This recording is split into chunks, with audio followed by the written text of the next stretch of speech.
Hello student, প্রশান্ত academy চ্যানেলে তোমাদের স্বাগত জানাই। আজকে আমি আমার এই চ্যানেলে, প্রশান্ত একাডেমি চ্যানেলে কম্পিটিটিভ ম্যাথস নিয়ে একটা ভিডিও নিয়ে আসছি। আমি যে ম্যাথসগুলো তোমাদের সামনে উপস্থাপন করব সেগুলো বিভিন্ন পরীক্ষায় একাধিকবার এসছে। এই পরীক্ষায় এই অঙ্কগুলো খুব খুব ইম্পর্টেন্ট। এইগুলোর মধ্যে থেকে তোমরা পরীক্ষায় পেয়ে যাবে বা এই ধরনের অঙ্কই তোমরা পরীক্ষায় পাবে। তাই কোনো রকম স্কিপ ছাড়া আমার ভিডিওটি পূর্ণাঙ্গ রূপে দেখবে। আর যারা এখনও নিয়মিত দেখছো কিন্তু আমার চ্যানেলটা সাবস্ক্রাইব করোনি, তারা অবশ্যই প্রশান্ত একাডেমি চ্যানেলটা সাবস্ক্রাইব করে রাখবে। এখানে কম্পিটিটিভ ম্যাথস, রিজনিং এবং গুরুত্বপূর্ণ জিকে উপস্থাপিত হয়। তাই তোমরা মিস করো না আমার এই ভিডিও। আর মিস না করতে চাইলে, নিয়মিত দেখতে চাইলে অবশ্যই আমার চ্যানেলটিকে সাবস্ক্রাইব করতে হবে আর বেল আইকনটা টিপে দেবে, তাহলে নিয়মিত নোটিফিকেশন পাবে। আমি বারবার বলছি, আমার যে উপস্থাপিত ম্যাথস, রিজনিং, জিকে সেগুলো একাধিক পরীক্ষায় একাধিকবার এসছে, তোমাদেরও আসতে পারে আগামী পরীক্ষাগুলোতে। তবে নিয়মিত দেখতে থাকো। আজকে নতুন ভিডিও, গুরুত্বপূর্ণ ম্যাথস নিয়ে আমি চলে এসেছি একটা ম্যাথসের ক্লাস। তা শুরু করি আজকের প্রথম ম্যাথস। দেখে নাও। বলছে একটি চৌবাচ্চা দুটি নল দিয়ে যথাক্রমে 9 ঘন্টা এবং 12 ঘন্টা চৌবাচ্চাটি পূর্ণ হয়। নল দুটি একসাথে খোলা থাকলে চৌবাচ্চাটি কত ঘন্টায় পূরণ হবে? খুব ইম্পর্টেন্ট, বিভিন্ন পরীক্ষায় এসছে। ভালো করে অঙ্কটা বুঝে নাও। বুঝতে পারলে? দেখো, আমি দুইভাবে দুরকম প্রসেসে করা যায়। একটা হচ্ছে যে 1 ঘন্টায় পূর্ণ হয় 1/9 অংশ, আর 12 ঘন্টায় পূর্ণ হয় 1/12 অংশ। তো 1/9, 12 যেহেতু দুটোই খোলা আছে, তাহলে যোগ করতে হবে। 9, 12 লসাগু করতে হবে। 3 3 9, 3 4 12, 3 3 9, 4 9 36 লসাগু, 4 9 36, 3 12 36, 7 36, 36 পূর্ণ হয়ে 1 ঘন্টা উল্টে যাবে, অর্থাৎ 36/7। এটা আমরা ভাগ করব। ভাগ করলে হবে কি, 5 7 35, 1 5 15 1 7, 5 15 1 7 ঘন্টা, 5 15 1 7 ঘন্টা। এই অঙ্কটা এই একটা প্রসেসে করা যায়। আর একটা shortcuts,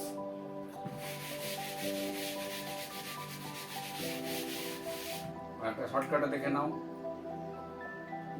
x y x plus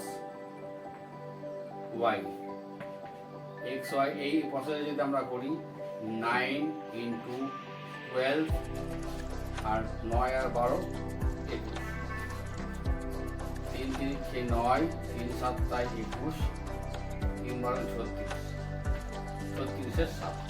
এটাকে পূর্ণ করলে এটাই। যখন বলবে যে একটি খোলা আছে একটি বন্ধ আছে, তখন সেক্ষেত্রে কিন্তু ওখানে প্লাস না হয়ে মাইনাস হয়ে যাবে। যদি একটা বন্ধ দুটোই দিয়ে ভর্তি হচ্ছে, একটা দিয়ে বেরোচ্ছে, একটা দিয়ে ভর্তি হচ্ছে, এরকম যখন বলবে, তখন অবশ্যই সেটা মাইনাস হয়ে যাবে। এই সূত্রটা মনে রাখতে হবে, খুব ইম্পর্টেন্ট। এই অঙ্ক একাধিকবার বিভিন্ন পরীক্ষায় এসে যাবে। ভালো করে বুঝে নাও, স্টাডি করে। পরবর্তী অঙ্কটা দেখো। পরবর্তী অঙ্কটা আরো সহজ এবং পরীক্ষায় বিভিন্নবার আসছে বিভিন্ন রকম ভাবে। ওই যে বার্ষিক 5% সরল সুদে 500 টাকা 6 বছরের সুদ করো, সিম্পল ইন্টারেস্ট। একদম সহজ অঙ্ক। এগুলো করতে যেটুকু সময় লাগে। দেখো, বার্ষিক 5% সরল সুদে 100 টাকা 6 বছরের সুদ কত? সুদ মানে হচ্ছে একটা সূত্র আছে, এই অঙ্কে একটা সূত্র আছে, SI = PR/100। একদম সিম্পল।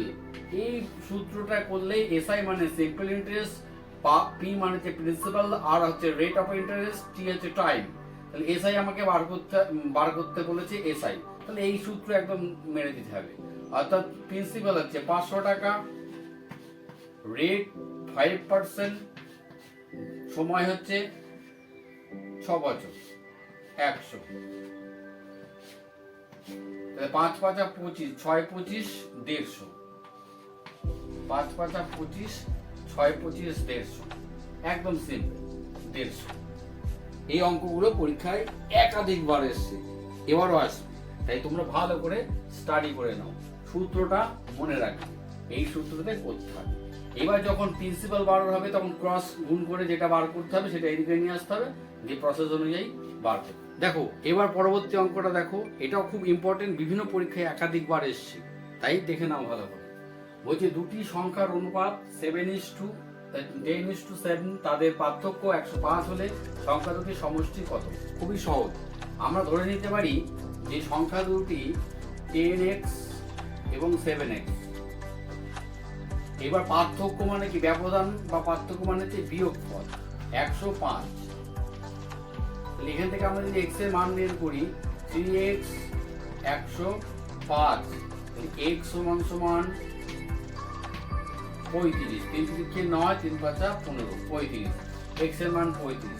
তাহলে এখানে x এর মান ইনপুট করে যদি দিই আমরা 350, 10 into x 10 into 35 সমান 350, আর 7 into 35 যদি আমরা গুণ করি 5 7 35 এর 5 হাতে 3, 2 7 21 আর 3 24, 245, তাহলে হচ্ছে 5 5 4 9, 3 আর 2 5, 595। এর হচ্ছে এইটা উত্তর। খুব ইম্পর্টেন্ট, এই ধরনের অঙ্ক করে রাখতে হবে, আসবেই আসবে। ক্লিয়ার? পরবর্তী অঙ্কটা, একটি ফল বিক্রেতা 10 টাকা দিয়ে 11টি আপেল কিনে 11 টাকা দিয়ে 10টি বিক্রি করলে কত শতাংশ লাভ বা ক্ষতি হয়? খুব ইম্পর্টেন্ট অঙ্ক, ভালো করে দেখে নাও। অঙ্কের মধ্যে উত্তরটা তোমরা বুঝতে পারবে। দেখো 10 টাকা দিয়ে কিনে 11 টাকায়, 10 টাকায় 11টা কিনছে আর 11 টাকা দিয়ে 10টা বিক্রি করছে, তাহলে তো কিন্তু লাভ বোঝাই যাচ্ছে, অপশনটা আরো ন্যারো হয়ে গেল, বুঝা গেল? এইবার এখান থেকে করতে হবে, একটা প্রসেস আছে যে y square minus x square divided by x square into 100। এই প্রসেসে অঙ্কটা করতে হবে। 11 দ্বিতীয় হচ্ছে কি 11, তাহলে 11 square minus 10 square divided by 10 square into 100 যদি আমরা করি তাহলে 121 মাইনাস 100, 10 10 কে 100 ইন্টু 100, তাহলে এখান থেকে বাদ যাবে তোমার 21, এখানে থাকলো 100, এই 100 100 কেটে গেল, তাহলে 21, তাহলে 21% লাভ। লাভ যে হয় আমরা আগেই বুঝতে পেরেছি, তাহলে হচ্ছে 21% লাভ। এইটা উত্তর। বোঝা গেল কি বললাম? খুব ইম্পর্টেন্ট এই অঙ্ক, পরীক্ষায় আসবে। দেখো এবার পরবর্তী অঙ্কটা বলছে কোনো মূলধন 3 বছরে সুদে মূলে 560 টাকা 5 বছরে সুদে মূলে 600 টাকা হয়, তাহলে বার্ষিক সুদ কত? অর্থাৎ রেট অফ ইন্টারেস্ট তোমাকে বার করতে হবে। ঠিক আগে একটা ধরনের অঙ্ক করেছিলাম, সেই সূত্র অনুযায়ী আমরা করতে পারি। আচ্ছা, আমরা এইভাবে করতে পারি। অঙ্কটা খুব সুন্দর, ইম্পর্টেন্ট, পরীক্ষায় আসে। 5 বছরে 600 টাকা, 3 বছরে সুদে মূলে 560 টাকা, তাহলে 2 বছরে সুদে মূলে যদি আমরা যদি বার করি তাহলে হচ্ছে 40 টাকা, তাহলে 1 বছরে 20 টাকা।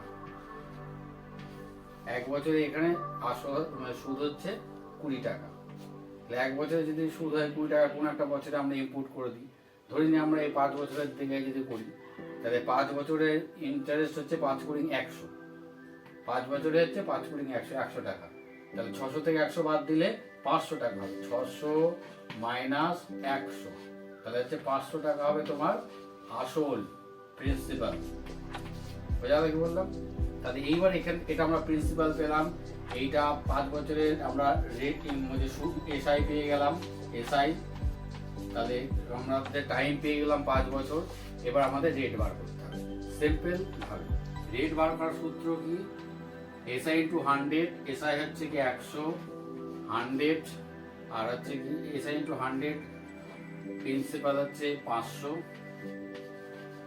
আর হচ্ছে কি তোমার বছর হচ্ছে 5, তাহলে হচ্ছে 0 0 কেটে গেলাম, 5 20 120, তাহলে 4 5 20, 4, অর্থাৎ রেট অফ ইন্টারেস্ট কত? 4%। Rate of interest 4%। এটা তোমাদের উত্তর। বোঝা গেল কি বললাম? অঙ্কটা খুব ইম্পর্টেন্ট, এই ধরনের অঙ্ক পরীক্ষায় আসে। পরের অঙ্কটা খুব ইম্পর্টেন্ট, ভালো করে দেখে নাও। যে 10%, 30% ক্রমিক ছাড়ের সমতুল্য ছাড় কত শতাংশ হবে? খুব সিম্পল অঙ্ক। 33%, 37%, 40%, 47%। অঙ্কটা ভালো করে দেখে নাও। আমরা একটা প্রসেসে করি, একটা সূত্র আছে, সবাই এই অঙ্কটা এই সূত্রে করে। Plus minus P plus Q plus minus Q plus P Q plus minus P Q 100। এই প্রসেসে করলে অঙ্কটা হয়ে যাবে। 10 মাইনাস 10 প্লাস মাইনাস 30, মাইনাসে প্লাসে মাইনাস, প্লাস 10 মাইনাস 30 মাইনাস 100। এবার হচ্ছে এই শূন্য কেটে দিলাম, এই শূন্য কেটে দিলাম, তাহলে মাইনাসে মাইনাসে প্লাস 40, মাইনাসে মাইনাসে প্লাস প্লাস 3, মাইনাসে প্লাসে মাইনাস কত? 37, অর্থাৎ 37। এই সূত্রতে অঙ্কটা, এই অঙ্ক উত্তর ক্লিয়ার। খুব ইম্পর্টেন্ট, ভালো করে অঙ্কটা স্টাডি করেন। বন্ধু, আশা করি আজকের আমার এই ভিডিও, ম্যাথসের ভিডিওটা তোমাদের পছন্দ হয়েছে, ভালো লেগেছে। যদি পছন্দ হয়, ভালো লাগে, তাহলে অবশ্যই আমার এই ভিডিওতে একটা লাইক দেবে। আর যারা দেখছো এখনো নিয়মিত দেখো, যারা চ্যানেলটিকে এখনো সাবস্ক্রাইব করোনি, তারা অবশ্যই চ্যানেলটিকে সাবস্ক্রাইব করে রাখবে। এখানে গুরুত্বপূর্ণ নিয়মিত রিজনিং, জিকের ভিডিও উপস্থাপিত হয়, যা তোমাদের আগামী দিনে বিভিন্ন চাকরি বাকরি পরীক্ষাতে লাগবেই লাগবে। তো কোনো রকম ডিলে না করে আমার এই চ্যানেলটিকে সাবস্ক্রাইব করে দাও, প্রশান্ত একাডেমি, আর নিয়মিত দেখতে থাকো। এখানে আমি তোমাদের গুরুত্বপূর্ণ ভিডিও উপস্থাপন করি, রিজনিং, ম্যাথ এবং জিকে। আর তোমাদের যদি কোনো ডিমান্ড থাকে তাহলে অবশ্যই আমাকে এই ভিডিওর কমেন্ট বক্সে গিয়ে অবশ্যই জানাবে। তো নিয়মিত দেখতে থাকো প্রশান্ত একাডেমি চ্যানেল।